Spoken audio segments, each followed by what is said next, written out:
श्री स्वामी समर्थ। स्वागत आहे तुम्हा सगळ्यांचं माझ्या यूट्यूब चॅनलवरती। आजचा दिवस तुम्हा सर्वांना खूप छान सुखाचा आणि आनंदाचा जाऊ देत, हीच मी स्वामींच्या चरणी प्रार्थना करते आणि आजच्या व्हिडिओला सुरुवात करते। पण त्या अगोदर तुम्ही माझ्या चॅनलवरती जर नवीन असाल तर चॅनलला सबस्क्राईब नक्की करा। त्याचबरोबर कमेंटमध्ये श्री स्वामी समर्थ लिहायला अजिबात विसरू नका। उद्या वार आहे रविवार आणि उद्याच्या दिवशी आलेली आहे दिवाळी। तर या दिवाळीच्या दिवशी अमावस्या सुद्धा येत असते। तर पहा, दिवाळी हा सण आपल्या हिंदू धर्मामध्ये अतिशय महत्त्वाचा आणि मोठा सण मानला जातो। अगदी आनंदाने आणि उत्साहाने आपण हा सण साजरा करत असतो आणि या दिवशी आपल्या घरामध्ये अनेक सेवा उपाय या केल्या जातात। तर उद्या संध्याकाळी बघा, माता लक्ष्मीचं पूजन केलं जातं। त्याचबरोबर गणपती बाप्पा, माता सरस्वती यांचं सुद्धा पूजन हे केलं जातं। तर पहा, या दिवशी अमावस्या आहे, त्यामुळे आपल्याला आपल्या मुलांसाठी काही उपाय सुद्धा करायचे असतात। कारण अमावस्या हा दिवस आपल्या घरातील नकारात्मकता दूर करण्यासाठी आणि त्याचबरोबर व्यक्तींचे दोष दूर करण्यासाठी खूप महत्त्वाचा दिवस मानला जातो। म्हणूनच आपल्या घरामध्ये हा उपाय जो आहे तर तो आपल्या मुलांसाठी करायचा आहे। दिवाळीसारखा शुभ दिवस आहे आणि या दिवशी अमावस्या सुद्धा आहे आणि या दिवशी आपण जर आपल्या घरामध्ये काही उपाय जर केले तर त्या उपायांचं आपल्याला 100 पटीने जास्त फळ हे मिळत असतं। म्हणूनच आजच्या व्हिडिओमध्ये मी तुम्हाला एक अतिशय प्रभावशाली उपाय सांगणार आहे। हा उपाय प्रत्येक आईने आपल्या मुलांसाठी, मुलींसाठी कापुरासोबत एक अशी वस्तू तुम्हाला जाळायची आहे ज्यामुळे मुलांचे जे काही सर्व दोष असतील, अडचणी असतील, विघ्न, संकट, जे काही नजर दोष असतील तर ते सर्व काही दूर होतील आणि मुलांची अगदी भरभरून प्रगती होईल। त्याचबरोबर अभ्यासामध्ये, नोकरीमध्ये त्यांना यश प्राप्त होईल। तर तुम्हाला मी आजच्या व्हिडिओमध्ये एक हा प्रभावशाली उपाय सांगणार आहे, त्यामुळे व्हिडिओ हा स्किप न करता शेवटपर्यंत नक्की पहा, जेणेकरून तुमच्यापर्यंत योग्य ती माहिती पोहोचेल। तर पहा, प्रत्येक अमावस्येला मी तुमच्यासोबत वेगवेगळ्या प्रकारचे मुलांसाठी, मुलींसाठी उपाय हे जे आहेत तर ते शेअर करत असते। घरासाठी सुद्धा किंवा घरातल्या बाकीच्या ज्या आपल्या अडचणी असतात तर त्याच्यासाठी सुद्धा तुमच्यासोबत मी बरेचसे उपाय जे आहेत तर ते पौर्णिमा, अमावस्या यासाठी तुमच्यासोबत मी शेअर करत असते। त्याचप्रमाणे उद्याचा तुम्हाला उपाय करायचा आहे तर ते मुलांचा दोष दूर करण्यासाठी, त्याचबरोबर घरातले आपले दोष दूर करण्यासाठी, करणी बाधा, नकारात्मकता दूर करण्यासाठी खूप महत्त्वाचा दिवस मानला जातो। पण प्रत्येक वेळेला काय होतं की मुलं जे आहेत तर काही जे उपाय मी तुमच्यासोबत बरेच शेअर करत असते तर बऱ्याच मला ताईंच्या कमेंट्स येत असतात की ताई, माझी मुलं जी आहेत तर ती बाहेर राहतात, हॉस्टेलवरती राहतात, त्यामुळे त्यांना त्यांच्या मुलांसाठी हा उपाय करता येत नाही। पण आता दिवाळी आहे आणि दिवाळीसाठी सर्वांचीच मुलं जी आहेत तर ती घरी येणार आहेत आणि त्यांना सुट्टी असणार आहे, त्यामुळे प्रत्येक आईने न चुकता आपल्या मुलांसाठी, मुलींसाठी हा उपाय आवर्जून करायचा आहे। मुलं आणि मुली या दोघांसाठी तुम्हाला हा उपाय करता येईल।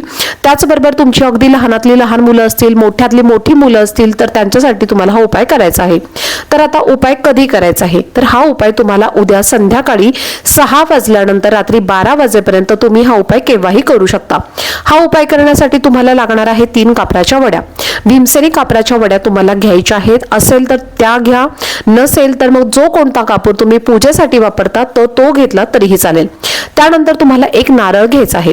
नारळ घेतल्यानंतर तो तुम्हाला सोलून घ्यायचा आहे। त्याच्यावरची जी साल आहे तर ती तुम्हाला काढून टाकायची आहे। तर तुम्हाला पूर्ण साल काढून घेण्याची गरज नाही। ज्याप्रमाणे आपण देवाला नारळ फोडत असतो शेंडी असणारा, त्याचप्रमाणे तुम्हाला नारळ अगदी सोलून घ्यायचा आहे। त्यानंतर तुम्हाला काय करायचं आहे तर त्या नारळावरती तुम्हाला 3 कापराच्या वड्या ठेवायच्या आहेत।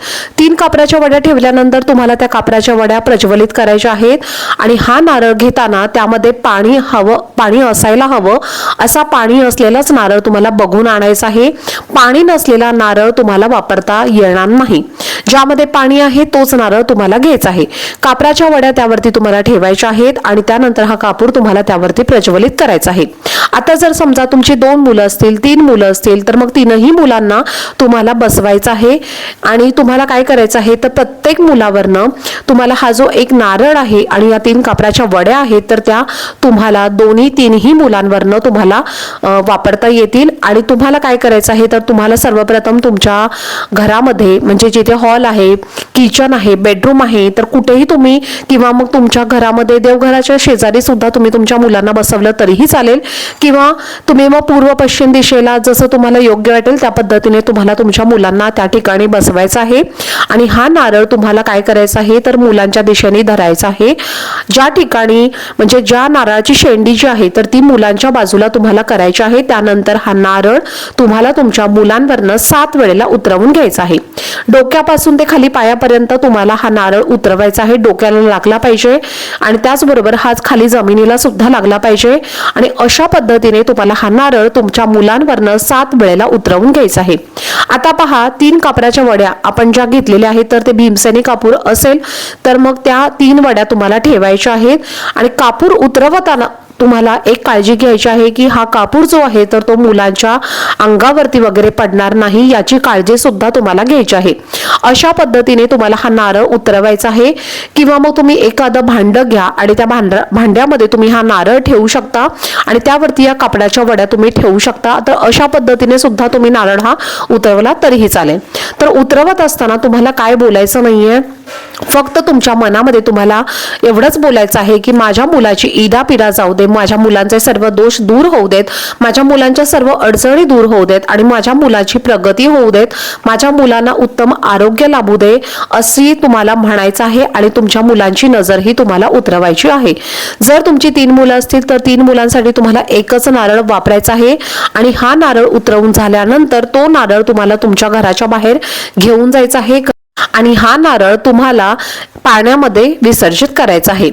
किंवा मग तुम्ही असं करू शकता, जर समजा तुम्हाला उद्याच्या दिवशी लगेचच तो पाण्यामध्ये नारळ जर विसर्जित करणं शक्य नाही झालं तर मग दुसऱ्या दिवशी तुम्ही हा पाण्यामध्ये नारळ विसर्जित केला तरीही चालेल। तोपर्यंत तुम्ही हा नारळ तुमच्या घरामध्ये सुद्धा एखाद्या कपड्यामध्ये वगैरे बांधून ठेवू शकता।